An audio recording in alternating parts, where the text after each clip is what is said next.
Opa pessoal, aqui é o Vitor e nesse vídeo eu vou falar um pouco para vocês de alguns elementos importantes quando a gente fala de cartografia aplicado aos estudos em geoprocessamento. Então, iniciando, falando um pouco sobre as projeções e sistemas de coordenadas, a gente vai falar um pouco a princípio sobre os sistemas de coordenadas. A gente pode colocar dois tipos principais: as coordenadas geográficas e as planas ou cartesianas. As geográficas são aquelas medidas por latitude e longitude, em graus, a gente costuma ver até em filmes, né? E as planas ou cartesianas. E um exemplo é a projeção, o sistema de projeção UTM, que se utiliza desse tipo de sistema de coordenadas para poder fazer a anotação dentro do seu sistema de projeção. Alguns exemplos de projeções mais utilizadas e para poder conceituar um pouco da importância, que elas são importantes para a gente faça essas aplicações desses sistemas, dessas projeções às análises de geoprocessamento. Primeiro, a definição. Ela vem como uma forma de representar uma superfície irregular em uma superfície plana bidimensional, por exemplo, uma folha ou um mapa. Então, a gente tem esses tipos: as projeções cônicas, cilíndricas, planas ou azimutais, e o TM, que é um outro sistema de projeção também, mais utilizado até para fins de mapeamento, né? Mais preciso, mapeamentos topográficos, por exemplo. A projeção cônica, aqui está a exemplificação dela: um cônico sobre a superfície terrestre, a superfície projetada sobre o cone e colocada na superfície bidimensional. Outro exemplo, projeção cilíndrica, também da mesma forma, deforma um pouco as grandes latitudes, por conta do que? Aqui o cilindro toca a Terra somente no Equador. Então aqui, para que a superfície da Terra seja projetada no cilindro, a gente tem uma grande deformação nessas grandes latitudes, por exemplo. E projeções planas ou azimutais, né? No caso aqui é uma superfície plana, onde a superfície terrestre é projetada sobre ela. Nesse caso aqui ela é plana e azimutal por estar nos polos, né? Considerando o azimuth da superfície terrestre. Mas poderia estar em qualquer outra região que se tornaria um sistema de projeção plana, no caso aí. E o sistema de projeção TM, que nada mais é do que a projeção cilíndrica, porém transversa. Por isso que a gente costuma dizer que vem a definição de UTM, uma projeção universal transversa de Mercator, que é justamente o cilindro transverso no globo, onde a gente verifica que esse cilindro é secante, ou seja, ele corta um pedaço da superfície terrestre e identifica essa faixa aqui de abrangência, que é o chamado fuso ou zona UTM, que a gente coloca. A gente pode só denominar como fuso UTM ou como zona UTM, ele fica a seu critério. E é um sistema métrico, então a gente faz medições dentro desse sistema em metros, então é mais fácil de calcular distâncias, calcular áreas com esse tipo de sistema. Então por isso que ele é muito utilizado, por exemplo, no mapeamento topográfico do IBGE, por exemplo, cartas topográficas. Aqui eu vou dar um exemplo de uma carta topográfica que se utiliza desse sistema de projeção. Então aqui você visualiza a projeção universal transversa de Mercator, que é a UTM, e essa é uma carta topográfica do IBGE, no caso aqui, carta cachoeirinha, na escala de 1 para 100.000. Vou falar um pouco mais à frente sobre escala. Tranquilo? Joia. Voltando lá, então, conceituado um pouco sobre isso, são alguns sistemas de projeção mais utilizados, mais conhecidos, e os sistemas de coordenada. Datum, o que é o datum? Ele é um ponto de fixação desse sistema de projeção que nós escolhemos para realizar a nossa representação cartográfica, certo? Ele é o ponto que se define pelo encontro entre dois modelos de representação da superfície terrestre, o geóide e o elipsoide de revolução. E aqui nós temos justamente o encontro entre o geóide e o elipsoide, delimitando os datos. Aqui a gente tem dois exemplos, o Sigma 2000 e o SIDE 69, que são dois dados para a América do Sul. O geóide é um modelo de representação da superfície terrestre que leva em consideração as deformidades da topografia, as deformidades do relevo. O elipsoide é esse mesmo modelo, só que uma forma bem matemática, delimitando uma elipse que mais se assemelha à superfície terrestre. Pontos de encontro entre esses dois modelos se delimitam os pontos de amarração do nosso datum, ou seja, a partir desse ponto de fixação da projeção é distribuído todo o erro daquele sistema para aquela área específica. Então vocês conseguem visualizar que existem dados específicos para todas as áreas do globo, certo? E esses dados podem assumir duas definições de dois tipos distintos, que pode ser topocêntrico, o exemplo é o SAD69, e o que é o datum topocêntrico? É aquele que tem esse ponto de fixação da projeção na superfície terrestre. Então, o ponto do encontro entre o geóide e o elipsoide se dá na superfície da Terra, ao contrário do geocêntrico. O geocêntrico, como exemplo de datas, né, que o datum no plural é data, seriam o SIGAS 2000 e o WGS-34. O SIGAS 2000, assim como o SAD69, é um datum específico para a América do Sul, e o WGS já é um datum global, certo? O SIGAS 2000 e o WGS, esse ponto de encontro entre o geóide e o elipsoide se dá no centro da Terra, por isso o nome geocêntrico. Eles são datas muito parecidos entre si, porém, o que diferencia um do outro é que o SIGAS 2000 é um datum específico para a América do Sul e o WGS já tem a configuração para o globo. E a partir daquele ponto central do centro da Terra, que é a fixação da projeção, esse erro é distribuído por todas as áreas do globo. Então, basicamente, é o mesmo erro para todas as áreas do globo. E o SIGAS 2000 já é o datum oficial do Brasil. Hoje, até agora, em 2014, existe a possibilidade de utilização do SAD69 ainda, mas esse sistema já tem sido convertido aos poucos, e a partir do ano que vem já será obrigatório a utilização do SIGAS 2000 para fazer trabalhos, mapeamentos temáticos, mapeamentos topográficos, por exemplo, também no Brasil, certo? Continuando, falando sobre o conceito de escala, também é muito importante para a aplicação, principalmente quando a gente está falando da parte de mapeamento, da identificação das melhores escalas de trabalho. A gente precisa entender um pouco desses conceitos. E a escala nada mais é do que a relação entre o tamanho de um elemento na realidade e o seu tamanho no mapa, certo? Então, quantas vezes aquele mapa é reduzido da realidade? Isso que é a definição que a escala nos traz. E existem diferenças entre a escala gráfica e a escala numérica. Aqui na nossa carta topográfica a gente consegue visualizar essa diferença. A escala gráfica é aquela escala em barra que nos mostra qual distância equivale a x metros.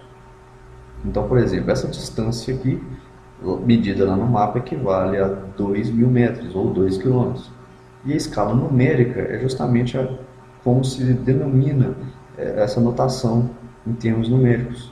1 para 100 mil, ou seja, a cada centímetro no mapa eu tenho 100.000 centímetros na realidade. Trazendo isso para uma coisa mais simples de entender, a cada centímetro no mapa eu tenho 1 quilômetro na realidade. Então, se eu medir 1 centímetro aqui no mapa, eu vou ter exatamente a medida de 1 quilômetro lá na realidade. Então, dessa forma, a gente consegue entender e aplicar essa noção da escala para fins de análise do nosso mapa. Aqui um exemplo, né, uma conceituação bem interessante. Quanto maior o zoom, para ficar bem simples de entender, quanto maior o zoom, maior é a nossa escala e menor será o denominador da escala. Então aqui a gente consegue visualizar. Quanto maior o denominador, menor é a escala. Então, ou seja, comparação entre escala 1 para 1.000 e 1 para 100 mil. A escala 1 para 100 mil é uma pequena escala, a escala 1 para 1.000 é uma grande escala. E qual que é a maior escala possível? 1 para 1, como está colocado aqui embaixo. Por que 1 para 1? 1 centímetro no mapa é igual a 1 centímetro na realidade. Então, é justamente o tamanho real, é a maior escala possível, certo? É como se eu pegasse uma foto sua, de corpo inteiro, imprimisse do seu tamanho, exatamente do seu tamanho, e colocasse lá no rodapé dessa foto. Imprimisse um banner dessa foto sua, imprimisse o banner e colocasse no rodapé, 1 para 1. E mostrasse para qualquer pessoa que não te conhece, mas que entende de cartografia. Essa pessoa vai ter a noção de que o tamanho daquela foto é exatamente o seu tamanho real. Então esse é o conceito bem simplório para entender como se dá o conceito da sonda escala aí. Como se aplica, né? Aí já é um pouco mais complexo. Todo projeto de cartografia ele deve ter uma escala de trabalho definida, porque se você não tiver a escala de trabalho definida, você não conseguirá manter a qualidade do seu dado. Seu dado vai estar produzido em várias escalas, ou seja, vários níveis de precisão. Então, se você está mapeando uma área na escala de 1 para 100.000, é muito mais impreciso do que você mapear a mesma área na escala de 1 para 1.000. Então, por isso que a gente tem que ter a definição da nossa escala de trabalho antes de começar a fazer um mapeamento, a fazer qualquer tipo de projeto. Então, é primordial que a gente defina isso, né? Além disso, saber conceituação de escala, saber sobre essa parte da cartografia, ele auxilia até na análise de adequação, por exemplo, de uma imagem de satélite ou uma foto aérea de determinado projeto. Se eu tenho uma escala de 1 para 1.000, né, se eu consigo entender o conceito da cartografia, da escala aplicada ao geoprocessamento, eu sei identificar qual imagem de satélite eu posso utilizar para o meu projeto e qual não posso. Na escala de 1 para 5.000, a mesma coisa. Aquela imagem que eu utilizo na escala de 1 para 30.000, será que eu posso utilizar ela na escala de 1 para 5.000? Então, são alguns conceitos que a gente só consegue aplicá-los, né? E são coisas que a gente vive no mercado de trabalho constantemente, mas só consegue aplicá-los se você tiver um conhecimento da cartografia, e principalmente desse conceito da escala, das transformações de escala, como você identifica qual é a escala mais adequada e por aí vai. Fora isso também, a possibilidade de medições de distâncias em campo, como mostrei até aqui. Aqui eu tenho uma notação específica, um tamanho específico desse quadrante e a distância que ele representa. Então a gente consegue utilizar essa escala para visualizar as distâncias no próprio mapa e em campo nos posicionarmos com mais precisão. Utilizar escalímetros também. Com os escalímetros a gente consegue delimitar essas distâncias com mais precisão e conseguir nos posicionarmos no espaço também.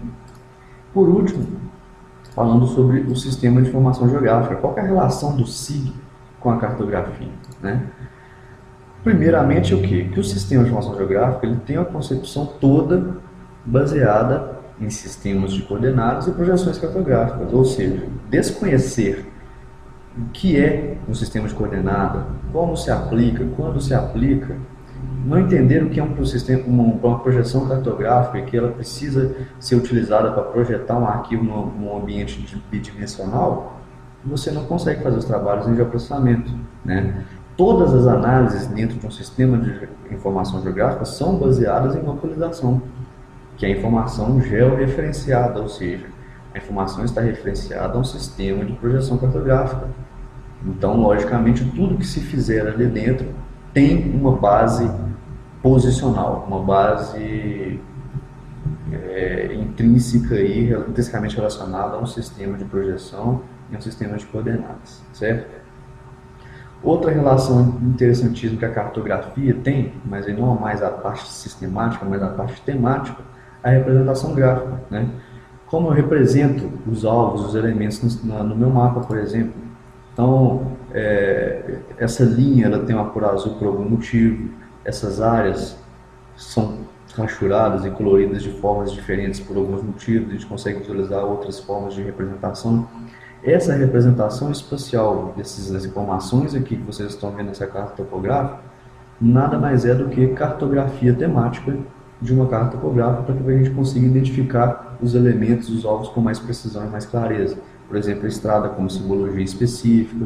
Então, essa é a parte da cartografia temática que um SIG tem condições totais de realizar, que é justamente fazer a representação gráfica, a representação cartográfica daquela região específica.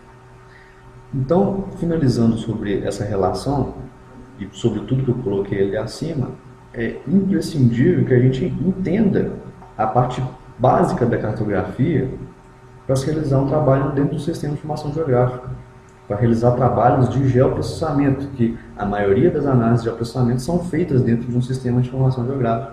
Se não entender isso, o trabalho será deficiente, a gente não conseguirá fazer muitas análises, às vezes até fazer coisas erradas por desconhecimento da cartografia. Esse conhecimento da cartografia, ele anda totalmente integrado ao conhecimento em sistema de informação geográfica para que sejam feitas análises de geoprocessamento. E por último, algumas ferramentas de SIG são softwares, né, mais utilizados, mais conhecidos. O QGIS é um software livre gratuito, muito bom para se trabalhar. O Spring, o GVSIG também é um outro software livre, assim como o QGIS. O Spring é um software gratuito do INPE. O MapInfo e o ArcGIS são softwares proprietários, ou seja, softwares pagos, mas também softwares muito bons para se trabalhar com essas análises espaciais também. Então, gente, é isso que eu queria colocar. É um vídeo mais explanatório para mostrar um pouco da importância desses conceitos, né, do porquê que vocês não podem deixar de passar por esses conceitos para poder fazer trabalhos em geoprocessamento. E no mais é isso. Se gostou, compartilhe o vídeo. Espero que tenha sido conteúdo de valor para vocês. Deixe também seus comentários abaixo, com suas dúvidas, seus questionamentos. E é isso, gente. Aguardo vocês nos próximos conteúdos. E é isso aí. Tchau.